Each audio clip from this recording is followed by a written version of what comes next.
주님의 평화가 함께하기를 축복합니다.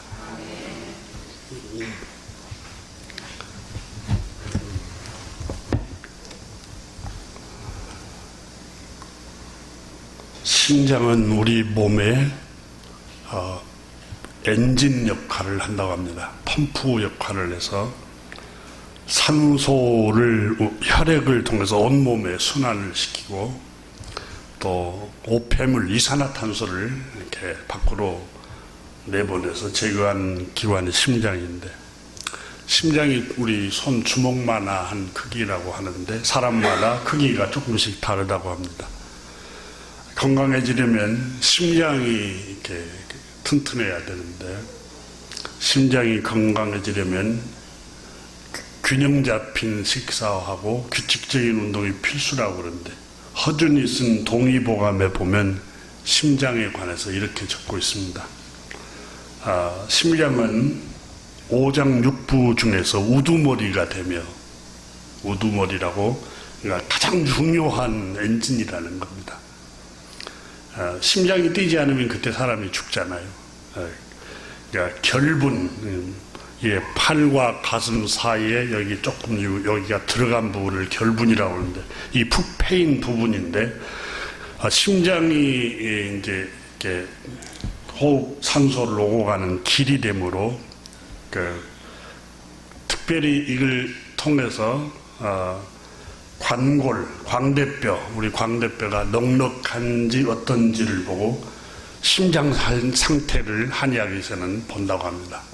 심장 상태가 어떤가?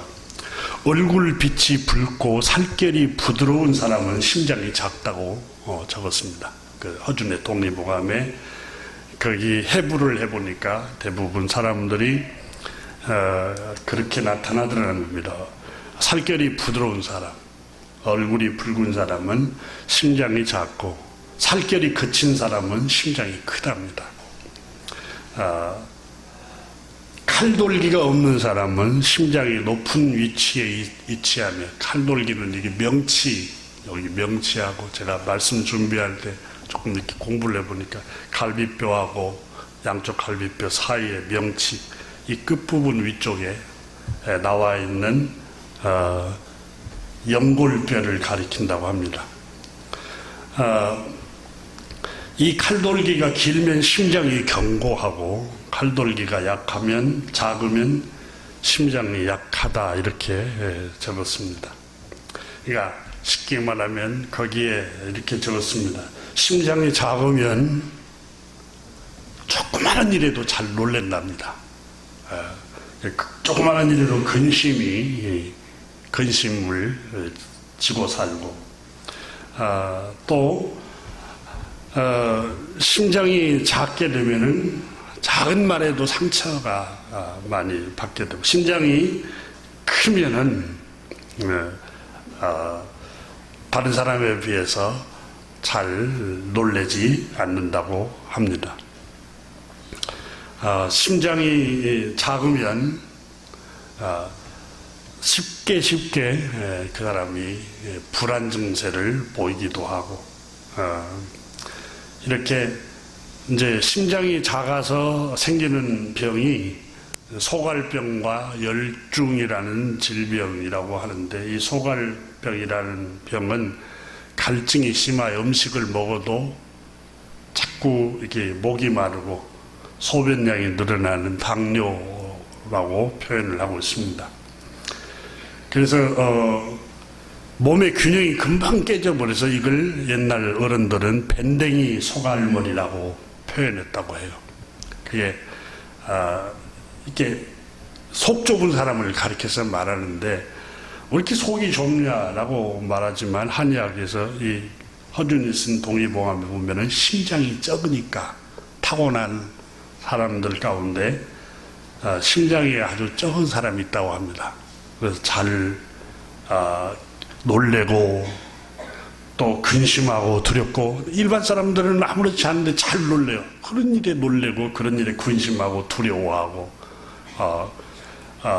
그래서 상처도 많이 받고, 그래서 밴댕이 소갈머리라고 했던 것 같습니다. 그래서 이런 사람들은 타고났기 때문에 어떻게 고치지를 못하다는 거예요. 그래서 심장이 사람마다 다 이렇게 크기가 틀립니다. 그래서 하나님께서 처음에 유전적으로 강하게 태어난 사람도 있고 약하게 태어난 사람도 있는데, 강한 사람은 약한 사람 물 때에 왜 소갈머리가 저렇게 작은가 모르겠다고 이렇게 비난하지 못해 안 해야 될 이유가 타고났어요. 그래서 성경에 한 예수님은 그걸 달란트라고 표현했습니다. 하나님이 처음에 신체적으로 타고난 달란트가 있어요. 재능도 달란트지만 신체도 달란트입니다. 그래서 우리는 다양성을 인정을 해야 됩니다. 다양성을. 타고난 기질을 받아들이고 인정을 해야 돼요.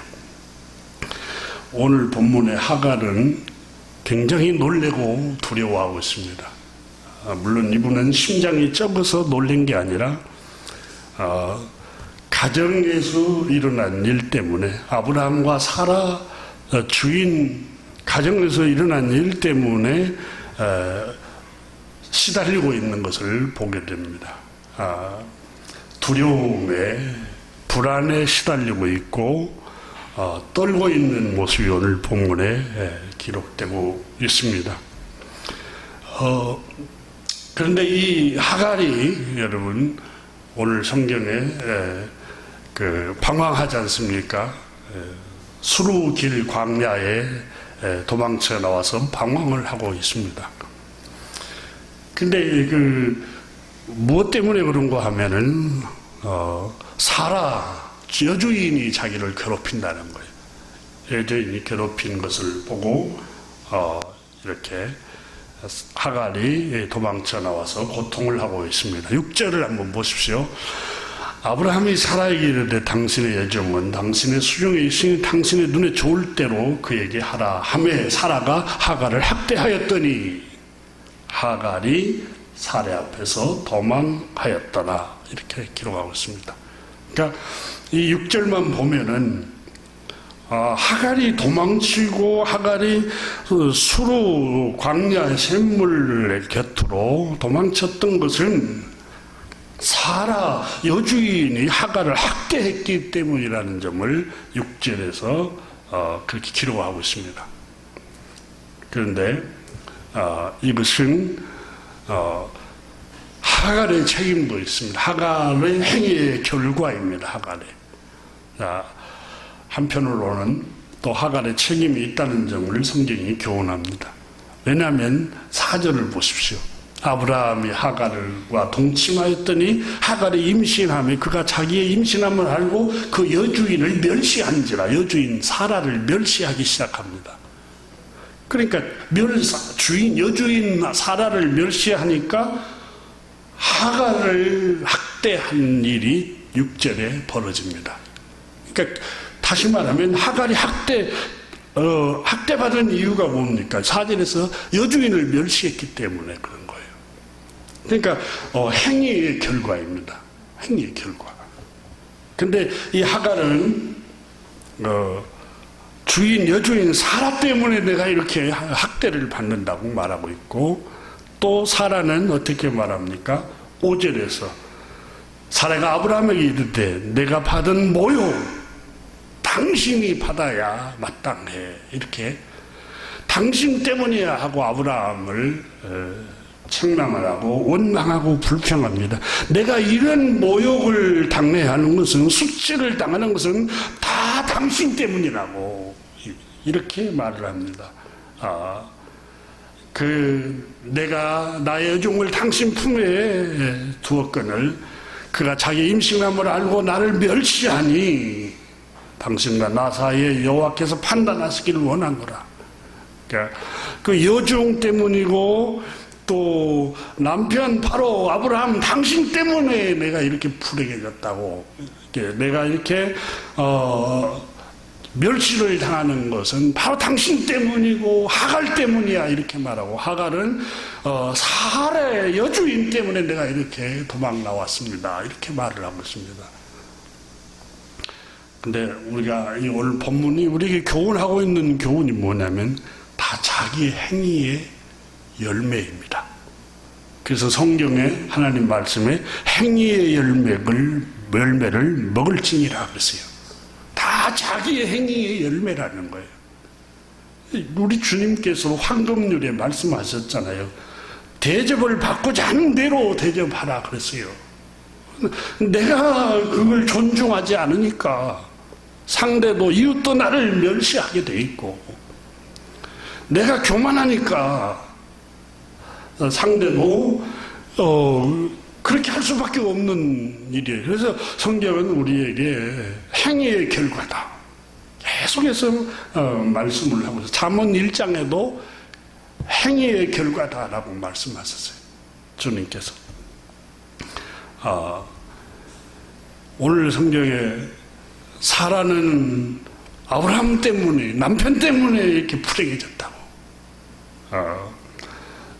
또 하가는 여주인 때문에 내가 이렇게 불행해졌다고 이렇게 얘기를 하고 있습니다. 서로 당신 때문에 이런 수모를 당하고, 그래 아브라함은 여러분 오늘 성경에는 상세하게 기록했지 안 됐지만은 어떤 마음을 가졌겠어요? 여러분 옆에 내 때문에 내가 이렇게 괴롭구나. 왜냐하면 여러분 1절을 보시면 1절에 뭐라고 나와 있습니까? 오늘 본문 말씀 1절을 보면은 아브라함의 아내 사라는 출산하지 못하였고 그에게 한 여종이 있으니 애굽 사람의 이름은 하갈이라. 2절 보세요. 사라가 아브라함에게 이르되 권하여 여호와께서 내게 출산을 허락하지 아니하였으니 원하건대 내 여종에게 들어가라. 지금 원인 제공을 하는 사람이 누굽니까? 아브라함이 자원해서 사라의 여종 하갈을 취해서 외도했습니까? 그렇지 않잖아요. 사라 자기 아내가 건면한 얘기예요. 그래서 아브라함도 이 아내 때문에 내가 이렇게 평안함을 누리지 못하고 있구나라고 생각을 할 수도 있었겠지 않겠습니까? 근데 이 사라는 남편 때문인 아브라함 당신이 책임지라고 이렇게 말을 합니다. 겨우 여러분 혹시 부부싸움을 하는 경우가 있습니까? 당신 때문이라고. 여러분 이게 오늘 성경에 나오는 사라의 모습이고 하갈의 모습이고 자기를 잘 못 봐요. 남편 때문에 내가 이렇게 불행해졌다고 생각합니까? 아내 때문에 내가 이렇게 불행해졌다고 생각합니까? 그건 반대로 생각하면 됩니다.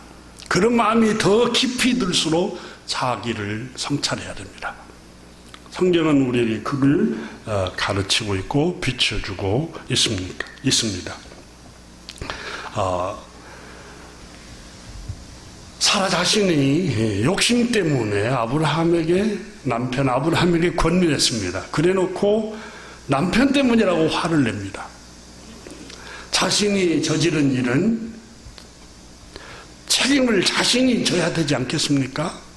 그런데 당신 때문이라고 이렇게 말을 해요. 비겁한 사람들이죠. 옹졸하고 비겁한 사람들이 그렇습니다. 어디 남에게 책임을 돌립니까? 내가 한 행위는 내가 책임질 줄 알아야죠. 창세기 3장에 죄로 타락한 인간의 모습을 보여주고 있죠. 아담과 하와가 여러분 사탄의 유혹을 받아서 죄에 빠지지 않습니까? 근데 창세기 3장에 아담과 하와가 사탄의 유혹을 받지만 아담과 하와의 마음속에 창세기 3장 5절 이하에 보면 이렇게 기록하고 있잖아요. 하나님께서 금하신 것을 본즉 먹음직스럽기도 하고 또 탐욕하는 마음도 들고 지혜롭게 할 만큼 탐스러운지라. 이게 그 표현이 여러분 탐욕 때문에 일어나는 거예요. 아담과 하와의 욕심과 탐욕이 있으니까 사단이 그걸 지렛대로 삼아서 넘어뜨린 거예요. 근데 하나님께서 왜 너 그런 일을 했느냐? 그러니까 뱀 때문에 그랬습니다. 저 여자 때문에 그랬습니다. 그러니까 자기가 했잖아요. 자기가 행동을 했고 자기가 넘어졌는데 저 여자 때문입니다. 뱀 때문에, 환경 때문에 그렇습니다. 저 하나님이 만드신 이 곤충 뱀을 하나님이 안 만들었으면 내가 이렇게 넘어질 일도 없는데 하나님이 만드셨기 때문에 그런 거 아닙니까? 내가 하나님께서 이 가정 이렇게 만들지 않고 이 남자를 이 여자를 안 만나게 했으면 내가 이런 일이 있었겠습니까? 이렇게 여러분 죄로 타락한 아담의 후의 모습이 우리 안에는 종종 있습니다.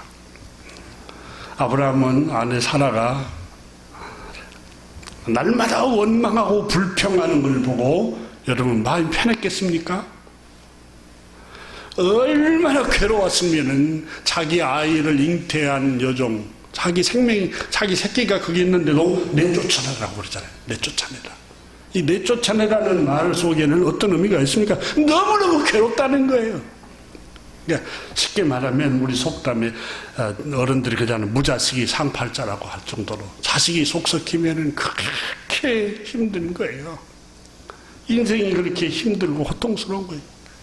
그래, 자식이 없어도 되니까 저 여자 내쫓으라고 그러잖아요. 그러면 아브라함의 마음 상태를 보여주고 있는 거예요, 그게. 너무너무 괴롭다는 거예요.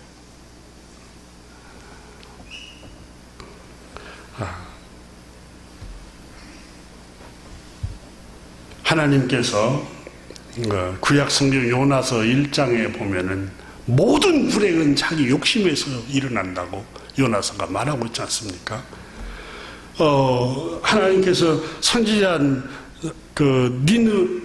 요나라는 선지자를 부르셔서 저 니느웨 성읍 12만 명이 살고 있는 그 백성이 죽어가는 것을 내가 못 보겠다. 그들이 악독이 내 앞에 상달되었으니 너는 가서 그들을 회개하여 그들이 멸망하지 않는 길로 가라고 복음을 가서 전해라. 이렇게 말씀을 전해주라고 했습니다. 그러나 요나가 니느웨라는 저 성읍이 어떤 성읍이냐? 우리 민족을 말살시키려고 했던 저런 악한 민족에게 하나님께서 가서 생명의 말씀을 전하고 그 민족을 살리라고 하니까 용납이 안 되는 거예요. 저 민족은 망해야 할 민족인데 어떻게 저 민족에게 복된 소식을 전해줄 수 있는가? 복된 소식을 난 전해줄 수 없다 하고 다시스로 가는 배에 승선하여 가버립니다.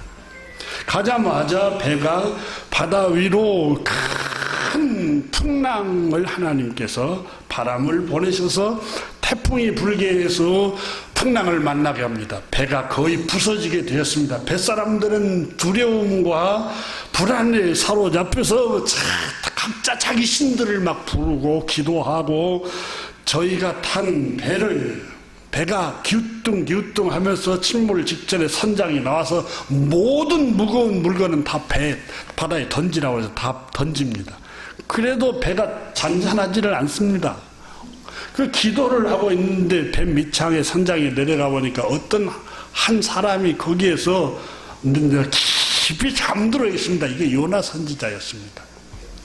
그리고 그때 선지자 요나가 잠들어 있는 모습을 보고 선장이 당신은 누구요? 무엇을 하고 있어? 이 풍랑이 만나 배가 파선 지경에 이랬는데 다 자기 신들을 불러서 하나님께 기도를 하고 있는데 당신이 이게 잠만 퍼자고 있으니 당신도 빨리 가서 당신의 무거운 짐도 버리고 하나님께 기도하시오라고 말을 합니다.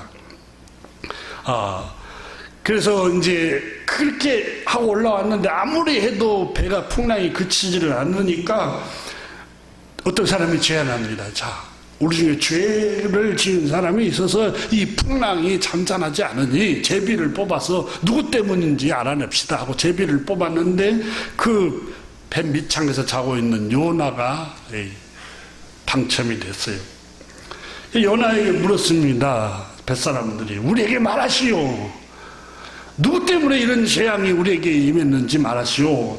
당신은 무엇을 하는 사람이며 어디서 오는 길이요? 어느 나라 사람이요? 어떤 백성이요? 이렇게 책망하면서 물을 때 요나가 말을 했습니다. 대답을 하기를 나는 히브리 사람이요. 사실은 하늘에 계신 하나님, 바다와 육지와 천지를 지으신 하나님, 창조주 하나님을 나는 섬기는 사람이요. 그런데 내가 며칠 전에 하나님께서 나에게 말씀하신 그 말씀을 피하여 달아나고 있어.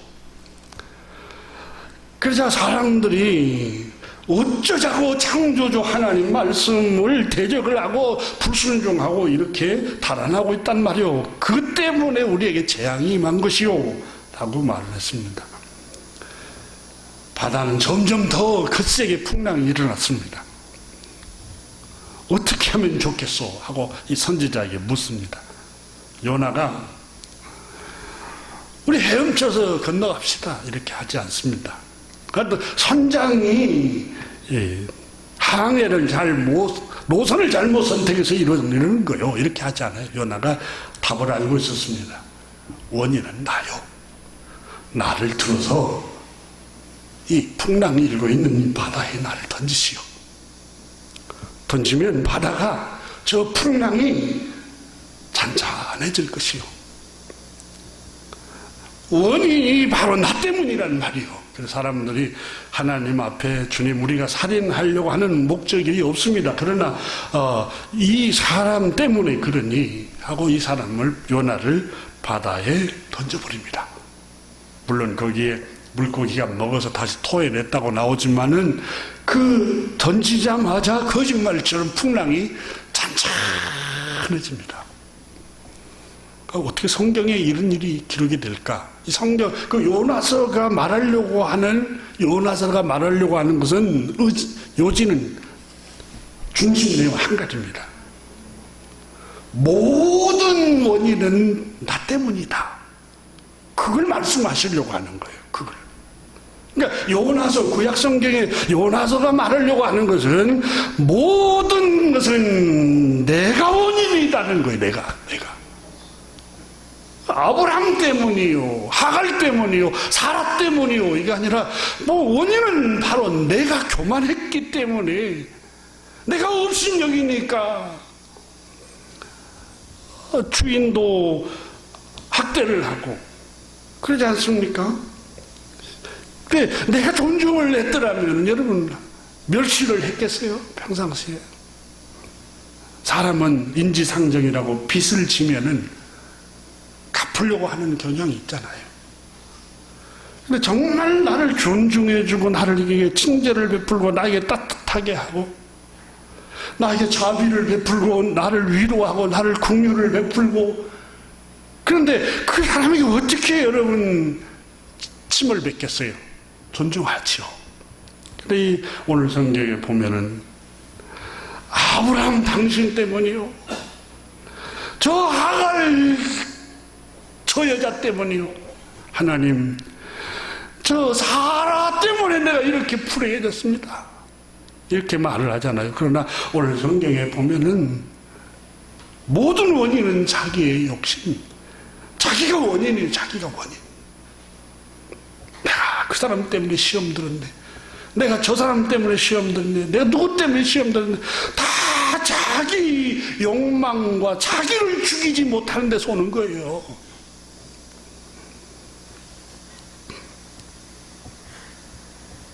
아내를 잘못 만나서 내가 이런다, 남편을 잘못 만나서 이러고, 부모를 잘못 만나서 내가 이 꼴이 됐다고, 회사 직장 동료 때문에 내가 속았다고 하고, 내가 욕심이 있으니까 속는 거예요.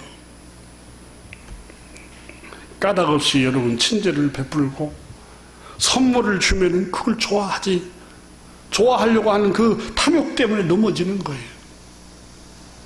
우리 옛 어른들이 그러잖아요. 공짜는 좋아하지 말라고. 그저 들어온 거 공짜는 좋아하지 말라고. 이게 다 더실 수 있으니까 그러는 거예요.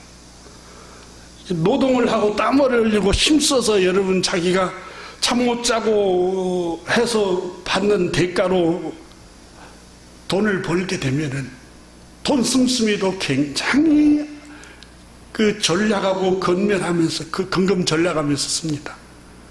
근데 땀 흘리지 않고 노동하지 않고 들어온 돈이면은 이게 전략할 줄을 몰라요. 전략할 줄. 요한복음 12장 24절에 우리 주님께서 이렇게 말씀하셨습니다. 내가 진실로 진실로 너에게 말한다. 하나 아래 밀이 땅에 떨어져 죽지 아니하면 하나를 그대로 있고 죽으면 많은 열매를 맺느니라. 내가 죽어야 돼요. 내가 썩고 내가 헌신하고 내가 희생하고 내가 좀 양보하고 내 욕심을 죽이고 내 정욕을 죽이고 나를 쳐서 죽이는 훈련을 하게 되면은 많은 열매를 맺어요.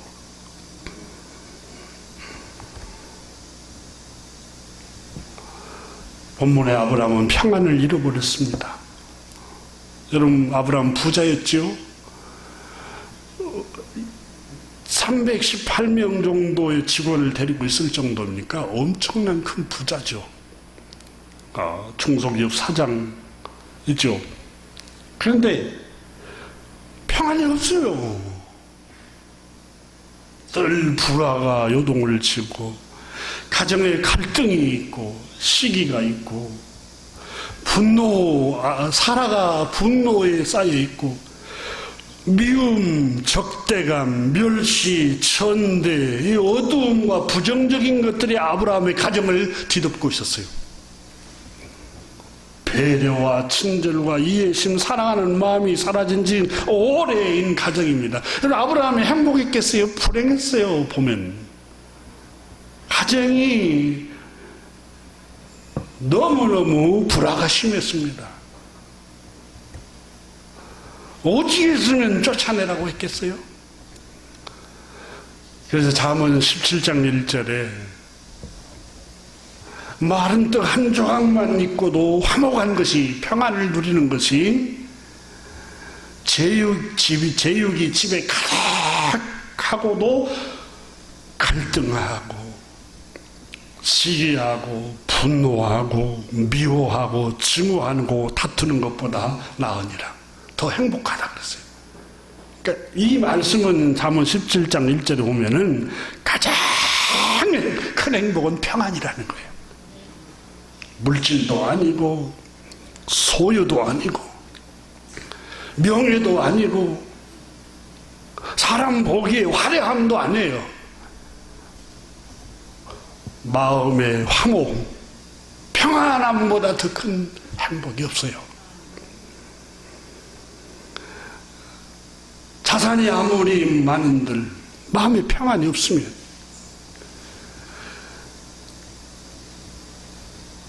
종들이 아무리 많고 자식이 많고 자식이 성공을 해도 마음에 평안이 없으면 그게 무슨 행복이에요? 불행한 겁니다. 아브라함은 평안을 잃어버렸습니다. 여종 하갈을 취한 것 때문에 가정의 평안을 잃어버렸습니다.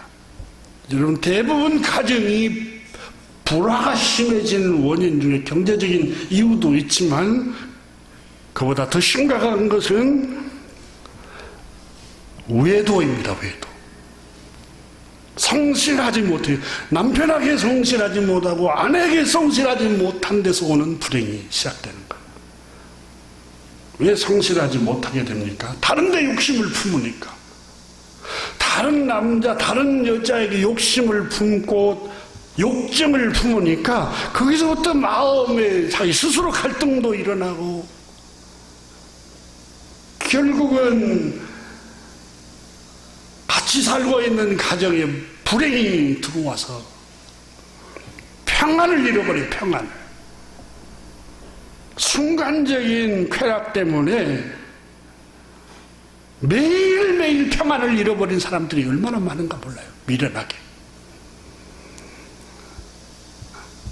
내가 하나의 미랄이 되고 나의 욕심과 욕정을 하나씩 죽여가면은 평안을 이룰 수 있는데 부부가 서로에게 신의를 지키지 못하고 자꾸 욕망을 품으니까 그 욕망을.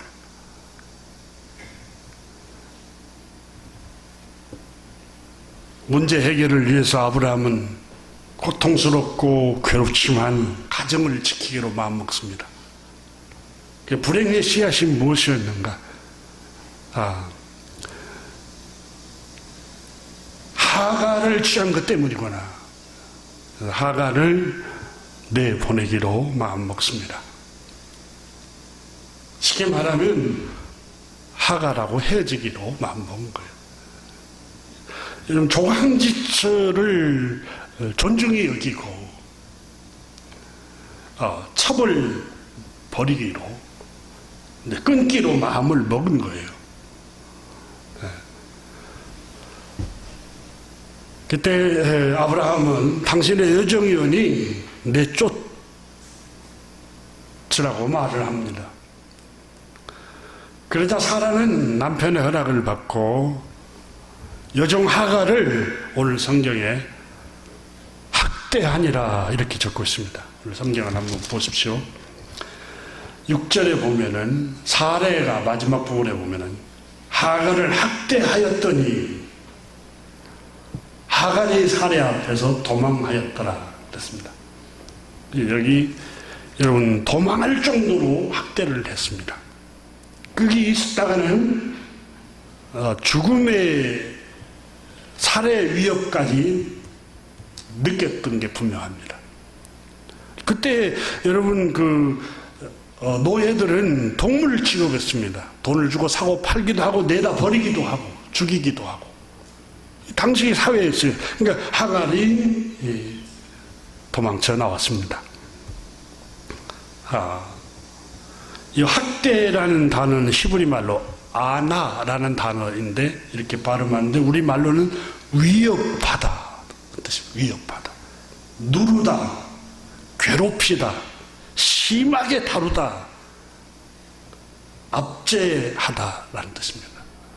이 학대라는 말은 위협을 하는 거예요. 생명의 위협을 느낀 거예요. 그러면 하갈은 여러분 생명의 위협을 느낄 정도면 얼마나 불안한 수많은 잠 못 이루는 밤을 보냈겠어요. 거기서 두렵고 불안하고 수많은 날 동안 잠 못 이루는 날들을 보내면서 얼마나 많이 울었을까요?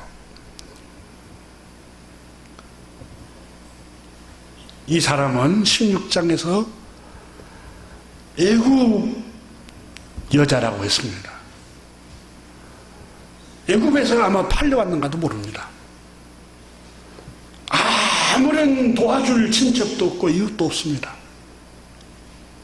생명의 위협을 느끼고 불안에 휩싸이고 두려움에 떨고 있고 수많은 날 동안 눈물을 흘리며 그 고통과 아픔을 삼켰을 것입니다. 못 견디고 견디다 못 견뎌서 하갈은 광야로 도망칩니다. 수루 광야였다고 말하고 있습니다. 근데 이 수루 광야에 지나가는 그 길에 샘물이 하나 있었다. 우물이 있었습니다. 우물. 그곳에 쓰러져 있었던 것입니다. 그때 주님의 천사가 어디선지 쓰러져 있는데 하갈아 하고 부릅니다. 어디에서 너는 왔느냐? 하갈아 어디로 가느냐?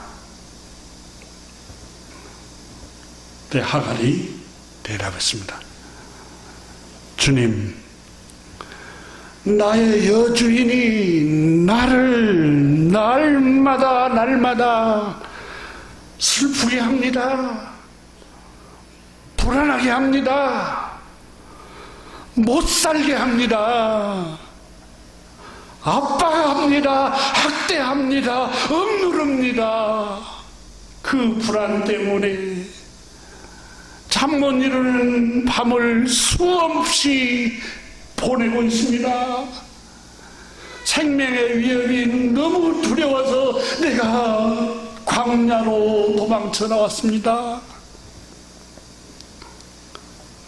하가라 하고 주의 천사가 부릅니다. 하갈은 깜짝 놀랍니다. 여러분, 오늘 본문이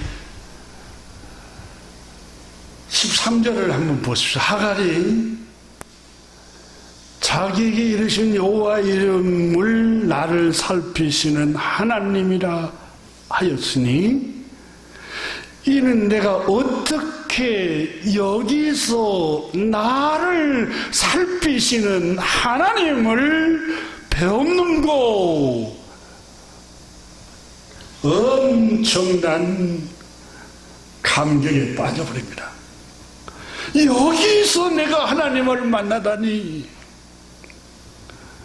어떻게 여기서 이 광야, 이 위험한 광야에서 하나님의 손길을 내가 만나다니, 이렇게 고백을 하고 있는 것입니다. 주님의 천사가 9절에 말씀하시죠. 여호와의 사자가 그에게 이르되 내 여주인에게 돌아가서 그 수하에게 복종하라. 보세요. 8절에서는 하갈아 내가 어디서 왔으며 어디로 가느냐. 그가 이르되 나는 내 여주인 사레를 피하여 도망하나이다. 그 누가 나의 괴로움 알며 그 누가 나의 슬픔 알까. 주밖에 누가 알아주랴. 영광 할렐루야. 주님, 이 괴로움, 이 슬픔 누구도 알아주는 사람이 없어요. 그래서 내가 이렇게 도망합니다. 그때 주님께서 9절에 여주인에게로 돌아가서 그 수하에 복종하라. 여러분, 다른 우리나라 번역 성경에 더 쉽게 번역된 성경은 여주인에게로 돌아가서 복종을 하되 인내하고 참고 기다리라. 그렇게 번역하는 성경이 있습니다. 그러니까 여주인에게 돌아가서 그 수하에 복종하라 이렇게 간단하게 하고, 더 구체적으로 원문에 가깝게 여주인에게 돌아가서 여주인이 학대를 하고 너를 멸시할지라도 그 수하에서 견뎌내고 그 수하에서 인내하고 너 하나님의 때 될 때까지 기다리라. 10절에 뭐라고 말합니까? 여호와의 천사가 너의 씨를 크게 번성하는 날이 올 것이다. 그러므로 인내하고 참고 기다리라. 너를 학대하고 너를 멸시하고 너를 슬프게 하고 너를 고통스럽게 하는 그 환경에서 조금만 참고 인내하고 견뎌내라. 하나님이 너의 자손을 크게 번성하게 할 것이다. 희망을 약속합니다. 소망을 주십니다. 소망을. 하나님은 너무 놀라우신 분입니다. 하나님은 소망의 하나님입니다. 소망의 하나님이에요. 그 수가 많아 셀 수 없게 많게 할 것이다. 이 약속의 말씀을 하갈에게 하나님께서 말씀합니다. 그때 하갈은 정신이 번쩍 들었습니다. 모든 고통, 슬픔, 아픔이 순식간에 눈 녹듯이 다 사라져버렸습니다. 말할 수 없는 하늘의 위로와 성령님의 위로와 말할 수 없는 평안과 감격이 하갈을 덮어버렸습니다.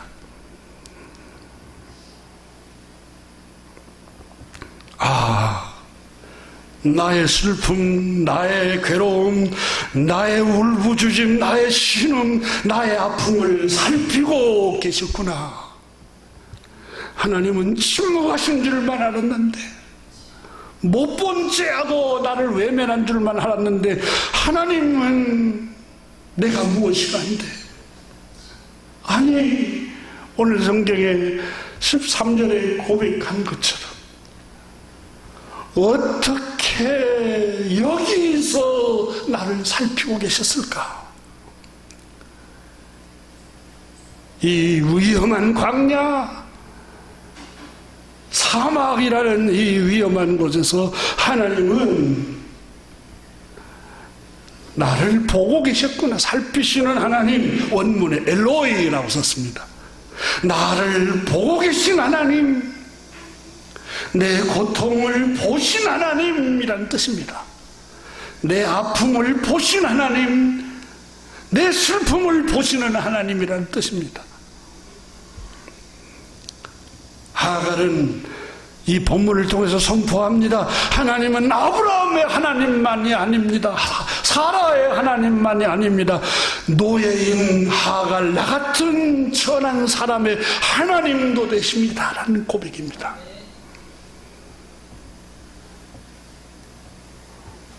살아계신 하나님, 역사하는 하나님, 우리 찬양 가운데 거하시는 하나님, 손을 들고 찬양, 손뼉 치며 찬양, 목소리 높여 찬양, 주를 찬양하리라. 하나님 살아계신다는 거예요.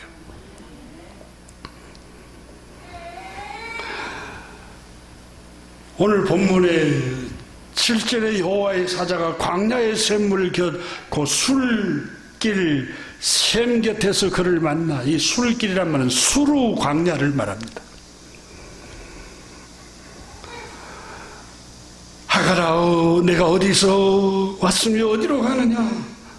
주님, 내 여주인 사례를 피하여 도망하나이다. 도망하나이다 그랬습니다.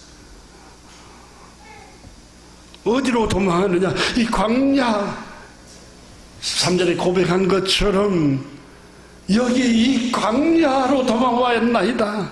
이렇게 말을 하고 있습니다. 바로 그곳에서 위로의 하나님, 피난처 되신 하나님을 만난 것입니다. 겨우 여러분 신명기 32장에 한번 열어보십시오. 하나님의 사람 모세가 느보산에 죽기 직전에 이스라엘을 향해서 이렇게 설교했습니다. 32장 9절에 보면은 여호와의 분깃은, 다시 말하면 창조주 하나님의 기업은 자기 백성이다. 야곱은 그가 택하신 기업이로다.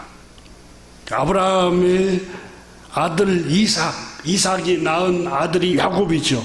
야곱에게서 12명의 아들이 퍼져나가서 애굽 땅내 백성들이 바다의 모래알처럼 번성해서 애굽에서 노예로 살고 있었죠. 그 노예들 중에 한 명이, 그 이스라엘 백성들 중에 한 명이 모세였죠. 그들을 이끌고 하나님의 명령을 받아서 애굽 땅을 탈출하고 홍해바다를 건너서 광야를 지나서 모압 평지에 앉아서 이제 요단강만 건너면 가나안 땅입니다. 그런데 자기는 하나님의 느보산을 그래서 부르십니다. 죽기 직전에 이스라엘아, 우리는 하나님의 기업이다. 우리의 선조 야곱은 그가 택하신 기업이었다. 근데 야곱이 어디서 주님을 만난 줄 아십니까? 이렇게 말합니다. 여호와께서 10절을 보십시오. 32장 10절에 여호와께서 그를, 야곱을 황무지에서 짐승이 부르짖는 광야에서 만나시고, 이렇게 기록하고 있어요. 짐승이 부르짖는 광야, 늑대의 울부짖음이 있고 곰의 울부짖음이 있고 사방에서 생명의 위협을 노리고 있는 짐승이 부르짖는 광야, 이 두려운 광야, 위험한 위험한 광야, 불안한 광야에서 하나님이 나를, 야곱을 만나주셨던 것을 기억하십시오. 그곳에서 호위하시며 보호하시며 자기 눈동자같이 지키셨도다. 마치 독수리가 자기의 보금자리를 어지럽게 하며 자기 새끼 위에 너풀거리며 그 날개를 펴서 새끼를 받으며 그 날개 위에 그것을 어분같이 여호와께서 홀로 그를 인도하셨고 그와 함께한 다른 신이 없도다. 여호와께서 그가 땅의 높은 곳을 타고 다니게 하시며 밭의 소산을 먹게 하시고 반석에서 꿀을 굳은 반석에서 기름을 빨게 하시며 소의 엉킨 젖과 양의 젖과 어린 양의 기름과 바산에 난 수양과 수염소의 지극히 아름다운 밀을 먹이시며 포도즙에 붉은 술을 마시게 하셨도다. 이스라엘아, 우리 선조 야곱은 하나님이 택하신 기업이다. 그 하나님, 창조주 하나님, 그 하나님께서 야곱을 어디에서 만나주셨습니까? 야곱의 부친 이삭 아래서 사랑을 받고 있을 때 만나줬습니까? 어머니, 친절한 어머니 리브가 밑에서 사랑받고 있을 때 야곱이 하나님을 만났습니까? 아니지 않습니까? 언제 주님은 야곱을 만나주셨습니까? 황무지에서 그를 만나주신 것입니다. 짐승이 부르짖는 위험한 위태위태한 그곳에서 주님이 그를 만나주신 것입니다.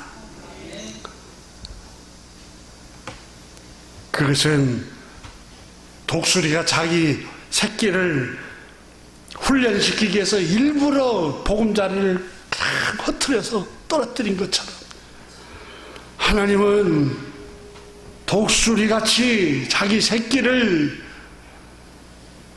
죽게 하시려고 그런 게 아니라 날게 하시려고 그렇게 하신 것처럼 하나님은 그 위험한 황무지와 짐승이 부르짖는 두려운 곳에서 우리 선조를 만나주셨다는 것을 여러분 기억해야 합니다. 이렇게 모세가 이스라엘 백성들을 향해서 이스라엘아, 이것을 잊지 말아라, 하나님이 어떤 분이신가를 잊지 말아라고 계속해서 말씀하고 있었던 것입니다. 여러분, 믿음의 선친들을 한번 생각해 보십시오. 야곱의 아들 요셉도 한번 생각해 보십시오. 어디서 요셉이 주님을 만났습니까? 아버지 야곱에게서 색동옷을 입고 사랑받을 때 만났습니까? 아닙니다. 형들에게 살해 위협을 느끼고 17살에 구덩이에 쳐넣어버리고 그때 창세기가 기록하기를 형들에게 애원하며 울며 애원하며 형님 살려주세요. 그러면 형님들이 버리고 갔을 때 구덩이에 갇혔을 때 얼마나 그 구덩이 속에서 창조주 하나님께 울부짖으며 울며 기도했을까요? 미디안에게 장사하는 사업하는 분에게 애굽의 노예로 팔려갔을 때는 어땠을까요? 애굽의 노예로 팔려가서 보디발 집에 노예로 살아갈 때 여호와께서 요셉과 함께 하셨더라, 이렇게 기록합니다. 창세기. 성폭행범의 누명을 쓰고 감옥에 갇혀서 수년 동안 감옥에 억울하게 갇혀서 있었을 때 이 요셉은 얼마나 하나님 앞에서 흐느끼며 그 고통과 아픔을 호소했을까요? 바로 그 위험한 곳에서 하나님을 만난 겁니다. 다윗은 어떻습니까? 장인 사울 왕에게 다 살해당할 위협을 느끼고 살아남기 위해서 망명을 가기도 하고 미친 척해서 수염을 길러서 침을 흘리고 그리고 훗날에 그가 고백하기를 여호와는 나의 목자시니 내게 부족함이 없으리로다. 그가 나를 푸른 초장에 누이시며 쉴만한 물가로 인도하시는도다. 내 영혼을 소생시키고 내 영혼을 소생시키기 위해서 사망의 음침한 골짜기로도 인도하셨다. 이렇게 고백한 겁니다. 하지만 음침한 골짜기로 다닐지라도 두려워하지 않을 것은 주께서 그곳에서도 나와 함께 하셨습니다. 이런 고백을 했던 것입니다. 사랑하는 교회 여러분, 하나님은 우리의 피난처에 있습니다. 힘이시고 환난 중에 만날 큰 도움이시라고 시편 기자는 노래하고 있습니다. 오늘 본문 말씀에 여러분, 우물가에서 만났습니다. 수로 우물. 이 우물은 생명의 생수를 공급하는 것입니다. 이 우물이 상징하는 게 구원의 우물이신 하나님이십니다. 하나님께서 도망가고 있는 하가를 만나주시고 피난처가 되어주시고 그를 위로했던 것입니다. 교회 여러분, 실망하지 맙시다. 주님은 우리의 위로자시며 우리가 고난당할 때 우리 곁에 함께 계십니다. 기도하겠습니다. 하나님 아버지, 감사합니다. 오늘 이 아침에 우리가 하가를 통해서 주님이 누구신가, 엘로이 하나님, 나의 슬픔을 살피시는 하나님, 나의 아픔을 살피시는 하나님, 나의 흐느낌을 살피고 계시는 하나님, 잠 못 이루는 밤을 지새우며 괴로워하는 것을 살피시는 하나님이시라고 말씀하셨습니다. 사랑하는 교우들 가운데 주님, 이런 절망적인 환경에 있는 교우들이 있거든 자비하신 주님이 위로하여 주시옵소서. 우리 주 예수 그리스도 이름으로 축복하며 기도드립니다. 아멘.